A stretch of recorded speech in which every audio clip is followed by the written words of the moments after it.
He recently in an interview, I can't remember, he's been doing these like podcast interviews to kind of rebrand himself as I've like noticed, some sort of common sense guy. I've turned it down. Yeah, don't fall for it because it's total BS. But, you know, he said something along the lines of, oh, you know, I take personal accountability. I made a big mistake by getting caught. You know, I was at the French Laundry. It's like some ritzy, fancy restaurant during COVID after I told Californians, you know, don't get together with family members during the holidays. It's very dangerous, whatever. He said that he was having dinner with friends. It was his friend's birthday. No. He was having dinner with his donors. So even in the context where he's pretending to take accountability, he's lying. Gavin Newsom transformed California into a sprawling, open-air laboratory for progressive policy failure. The homeless encampments multiplied faster than streaming service spin-offs, and sidewalks became obstacle courses of human misery, all while he announced another bold new strategy.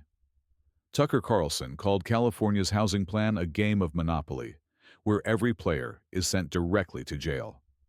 Anna Kasparian just pointed to the balance sheet.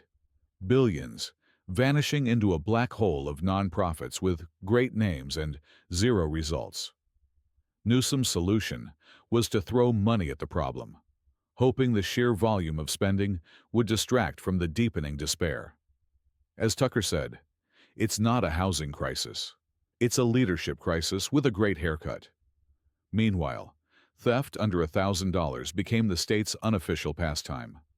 Stores were treated less like businesses and more like free-for-all ATMs with no withdrawal limits.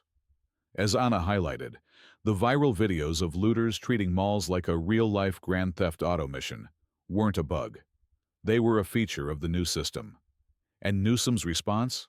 A masterclass in deflection, blaming everything from societal ills to, presumably, the phases of the moon. Here's plastic surgery model Gavin Newsom of California last month. We've chosen this. This is our decision to live in these conditions. It doesn't exist anywhere else in the world. So we've chosen this. We've accepted this. We can sit there and say thoughts and prayers, or we can look in the mirror and say, this is the price, I guess, of whatever. Fill in the blank. Freedom. This is the price. I get freedom. Freedom from what? Prayer? How stupid is prayer? Says Gavin Newsom. People who pray are idiots. I'm the only God here. Bow down before me. You can no longer defend yourselves. Only I have the right to defend your life. If you value commentary that cuts through the political performance, make sure you're subscribed with notifications on. Gavin Newsom governs California like a man filming a shampoo commercial in the middle of a Category 5 hurricane. While his policies leave the state in chaos and its citizens reeling, his hair remains a perfectly coiffed, gravity-defying marvel of modern engineering. It's a stunning testament to his priorities. In a state rocked by instability, you could almost admire that his hair remains the one thing still holding firm. A glistening, gelled monument to an unshakable and profoundly misplaced self-confidence. In 2014, voters in California overwhelmingly supported a ballot measure to support building more reservoirs in the state in order to bulk up our water infrastructure because we live in a drought-prone state. That passed in 2014. Funding was attached to it. You want to know how many reservoirs have been built since 2014? Zero. This state is an utter joke because of the people who are governing it. Gavin Newsom right now is at the top of that list. Tucker Carlson observed the rolling blackouts and declared California was pioneering a bold new future. A return to the 18th century, delivered with the smug certainty of a TED Talk. The state is a museum of green technology, solar panels, windmills, and Teslas everywhere. But good luck running a toaster without crashing the grid. It's the only modern economy where plugging in your phone requires a prayer and a bit of luck. And still, the leadership class promises a glorious tomorrow, a utopia powered by ideological fairy dust and recycled talking points. Ultimately, he is a stiff, robotic lizard man. He's doing it in the most awkward possible way. Tucker Carlson presented the data from police departments that were defunded and demoralized with breathtaking speed. California didn't just cut police budgets. It waged a war on morale, leaving its cities to resemble a lawless, open-world video game set in a post-apocalyptic health food co-op. And through it all, Newsom stood there, perfectly tanned and utterly unbothered, like a department store mannequin modeling the latest in dystopia fashion. Then there are the wildfires. California incinerates itself every year, and Newsom's response is to deliver another TED Talk on climate change and pose for a thoughtful selfie on the scorched earth. His strategy appears to be a mix of Instagram activism and blaming everyone else, while the state's insurance market collapses. His continued ambition is, as Tucker notes, like the captain of the Titanic applying for a job as a cruise ship admiral and being surprised when they bring up the iceberg. And I would say of Gavin, like, he's legit smart. I don't think there's anything at all at the core other than misery, another deeply, deeply unhappy person who, you know, we should be rooting for him to get his life together. But someone who kind of externalizes everything. You know, there's nothing at the center, and so everything is about the public display. A truly wounded, screwed up person, like on a very deep level. Gavin Newsom, in every single interview I've seen him do, has passed the buck, even though he is the governor of this state. Yeah. He is pathetic. He's a snake. He's like the slimiest Democratic politician, certainly on a local level. When Tucker Carlson and Anna Kasparian both set their sights on Gavin Newsom, what followed wasn't a political debate. It was a bipartisan stress test that the governor spectacularly failed. California's polished salesman of success was audited in real time. His record of disastrous policies, hollow photo ops, and ethical blunders laid bare for all to see. This transcended the typical left-right shouting match. It was a brutal collision between Newsom's curated reality and the actual lived reality of his state. With wit as sharp as a budget cut and logic that burned like a wildfire, the unlikely duo incinerated his political brand, leaving nothing behind but a record of failure. I know Gavin Newsom, and you know, I think a lot about Gavin Newsom, many different things about Gavin Newsom, but one thing I know for a fact about Gavin Newsom is he has the capacity to beat a lie detector test. Gavin Newsom will say anything he needs to say. And not like Biden's not like this, actually. Whatever Biden's fault, he's not like this. Like Biden, when, you know, he has like guilt. If he's lying to you, he gets twitchy. Gavin Newsom's palms don't sweat. His respiration doesn't increase. His body temperature doesn't change. Nothing changes in Gavin Newsom when he lies to your face. Anna Kasparian, on the other hand, required no hyperbole.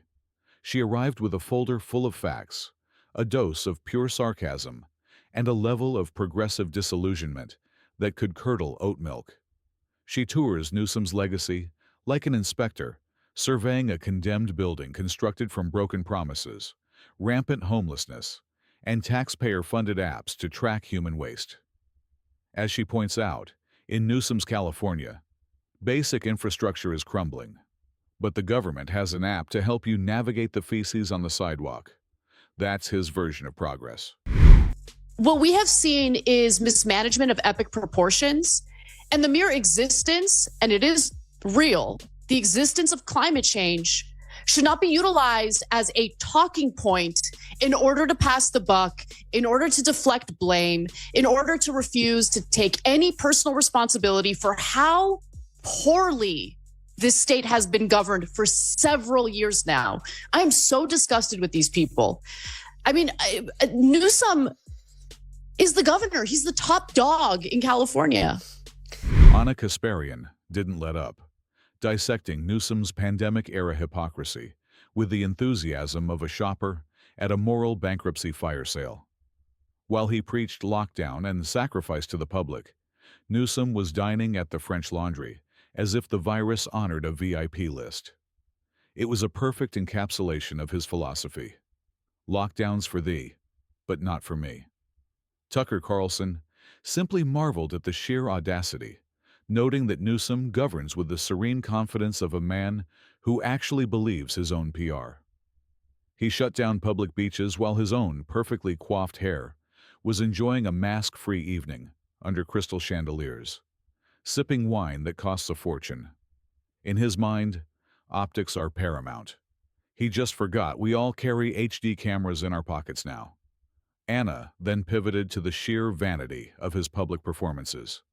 His press conferences aren't governance. They're one-man shows that he seems to have written, directed, and produced himself. Every word is delivered with the profound detachment of a man who hasn't encountered an unscripted moment in a decade. You can almost hear the canned applause track playing inside his head as he speaks.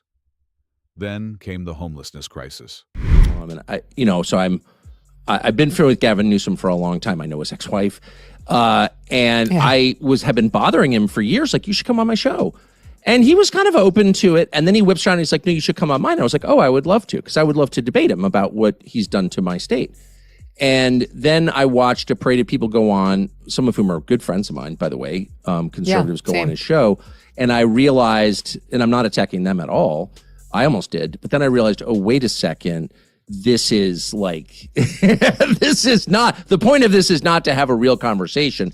While California's cost of living achieved escape velocity, Gavin Newsom was busy writing love letters to his own reflection in glossy magazines. His governorship was never about public service. It was a performance for a niche audience that demanded vibes, not results.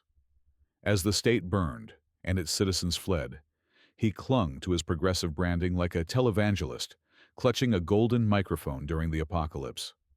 As Tucker and Anna laid bare, when your primary accomplishment is making your state the #1 exporter of its own middle class, someone has to hold you accountable. Their critique shattered the mirror of his vanity and spin. Newsom's leadership was pure theater, grand gestures over substantive solutions, optics over outcomes. From the French Laundry hypocrisy to the rolling blackouts, he practically wrote the punchlines himself. This takedown wasn't just a roast. It was a eulogy for the myth of Gavin Newsom, the once touted future of a party. Because when the branding finally collided with reality, all that remained was a hollow press kit, a vanished middle class, and 2 relentless critics, demolishing the illusion with fireproof wit. On Wednesday, Newsom again attacked Ron DeSantis. Watch this. Teachers were under assault because, God forbid, teachers were homosexual. And somehow people presupposed that they would be grooming our kids. That was the debate in the 1970s. The press secretary for the governor of this, one of our largest states, said people like me that were opposed to, and I know a lot of people are offended by saying it's not really a don't say gay bill, but referred to those that opposed it in Florida as groomers. This guy. Anna Kasparian warns that if Newsom ever ran for president, his slogan would be, "Make America California," a phrase that sounds less like a promise and more like a threat. She eviscerates his attempt to export the California model as a success story when it's clearly a cautionary tale. A Newsom presidency, she argues, would be like appointing an arsonist as fire chief. A nation run on hashtags and rolling blackouts, with energy policy drafted by people who think power magically emanates from a strong Wi-Fi signal. Anna concludes that Newsom's vision is a progressive fever dream, wrapped in glossy rhetoric and solar panel tax credits, where the only truly sustainable product is the disaster itself. He preaches equity while engineering division. He sells hope while delivering gridlock. He talks unity while weaponizing virtue. As she puts it, Gavin Newsom isn't a leader. He's a luxury lifestyle brand for failed policies. And still, he smiles for the camera, hair perfect, suit immaculate, as if he's the future of leadership. Meanwhile, his citizens pay more for a gallon of gas than most Americans pay for a week of groceries, all for the privilege of living in a state with the electrical grid of a developing nation. Is he electable? Yeah, exactly. Are the American people going to see that the way that you see it, or? Well, as you know, the system in California does not include elections. I mean, it has nothing to do with what the people think. It's a machine state. It's the most corrupt out of 50. Kamala Harris was like despised by most Californians, and she was a sitting U.S. senator. Poor Dianne Feinstein, my neighbor in Washington. I don't think she was a horrible person, just for the record, but she was non compos menis, and like she could have lived well beyond. Anna Kasparian, with her signature precision, audited Newsom's economic policies, calling them an experimental theater of pure delusion. Under his watch, the cost of living didn't just rise. It achieved escape velocity, launching into orbit. The resulting exodus from California resembled the sinking of the Titanic. But this time, the string quartet was replaced by influencers, live streaming the disaster for clout. Newsom's idea of economic policy was pure performance. Tax breaks for corporations that waved the right flag in June, while the middle class got crushed. He perfected a new kind of redistribution, wealth flowing from working families to the special interests with the best lobbyists. Small businesses weren't just shuttered. They were swallowed by a bureaucratic fog so thick it required a clearance from air traffic control. Meanwhile, Tucker Carlson pointed to the education system and declared, if the objective was to create an entire generation of professionally aggrieved, screen-addicted social justice warriors, then it's a resounding success. California spends a fortune on schools to produce graduates who can't point to their own state on a map, but can flawlessly organize a climate protest using only emojis and a borrowed drone. I actually talked to Gavin Newsom the other day. Did you really? Yeah. And what's that like? Does he smell like sulfur? It was by phone. I was talking to him on the phone. It's such a weird. He smelled like that was too fast for me. Sulfur and hair grease. Yeah. No, but I was making fun of. I shouldn't even make fun of it because it's so tragic. But what's happened to the state and people living on the street? And what is his non-gaslighty perspective? He said, "Go back to Russia. You like Russia so much." I was like, actually, I'm originally from San Francisco, but I can't live there because he really told you to go back to Russia. Of course. I mean, he was laughing. Whatever. Tucker Carlson enters the conversation like a tenured professor of irony, examining Newsom's leadership with the same weary disdain one saves for a child's disastrous science fair project. He deconstructs Newsom's political maneuvers with brutal clarity. If his governorship were a Netflix original series, it would be a low-budget flop, canceled mid-pilot due to catastrophic buffering. Carlson's final verdict is that Newsom governed California as if he was playing a broken version of SimCity, one with glitchy graphics, a terrible user interface, and inexplicably high taxes. He said that he was having dinner with friends. It was his friend's birthday. No. He was having dinner with his donors. So even in the context where he's pretending to take accountability, he's lying straight to everyone's face. And I can't stand it. I really can't. I want real authenticity. I want real accountability. I want politicians who are willing to see that the policies they advocated for aren't working quite as they intended, and they're willing to As Tucker Carlson concludes, America has had enough of smooth-talking leaders with a cologne ad aesthetic and the crisis management skills of a wet paper towel. We've seen the trailer for the Newsom show, and we're collectively choosing not to buy a ticket. Anna Kasparian ends with a final, pointed question. If Gavin wants to take his California model national, shouldn't he first have to explain how he turned the Golden State into a globally recognized cautionary tale of glamorous decay? Before you pitch the sequel, you should probably admit the original was a disaster, and the roast is never truly over. Because every time Gavin Newsom smiles for a camera, somewhere a power grid flickers and another small business closes its doors. The hair remains perfect, but the foundations of the state continue to crack. His true genius was never in governance. It was in the political alchemy of turning every catastrophic failure into a brave new initiative and every photo op into a masterful escape from accountability.